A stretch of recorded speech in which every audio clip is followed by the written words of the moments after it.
ایک انہوں نے فرمایا کہ وضو جب ہم کر رہے ہوتے ہیں بعض اوقات سردی میں شروع میں ٹھنڈا پانی آتا ہے تو گیزر وغیرہ لگا ہوتا ہے تو اس کو تھوڑا سا نکال دیتے ہیں تاکہ گرم پانی آ جائے، اور گرمی میں بہت گرم آ رہا ہوتا ہے تھوڑا نکالتے ہیں تو ٹھنڈا پانی آتا ہے۔ یہ جو شروع میں پانی کو ضائع کیا گیا بظاہر یہ اسراف میں آئے گا کہ نہیں؟ دیکھیں اسراف کی شرعی تعریف ہی یہ ہے کہ اللہ تعالیٰ کی نعمت کو اس طرح استعمال کرنا کہ نہ اس میں کوئی دنیا کا فائدہ ہو نہ دین کا فائدہ ہو۔ تو یہاں پر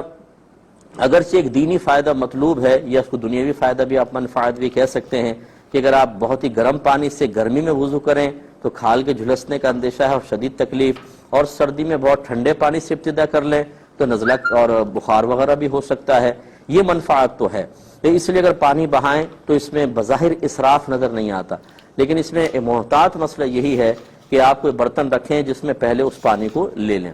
اسے کیاری میں ڈال دیں، جانور کو پلا دیں یا سائیڈ میں رکھ دیں، بعد میں جب وہ نارمل ہو جائے پانی پھر اس کو استعمال کر لیں، لیکن اس طرح ضائع کرنا جو ہے یہ بالکل مناسب نہیں ہے۔ اور فرض کر لیں کہ آپ کسی ایسے مقام پر ہیں جہاں کوئی برتن ہی نہیں ہے کہ اس پانی کو آپ محفوظ کر سکیں، تو پھر وہی مسئلہ ہے کہ اپنی منفعت کے حصول کے لیے اور خود اپنے آپ کو نقصان سے بچانے کے لیے اگر تھوڑا بہت پانی آپ اس طرح نالی میں بہاتے بھی ہیں تو یہ شرعاً اسراف نہیں کہلائے گا، کیونکہ بظاہر یہاں پر دنیاوی فائدے کا حصول مقصود ہے۔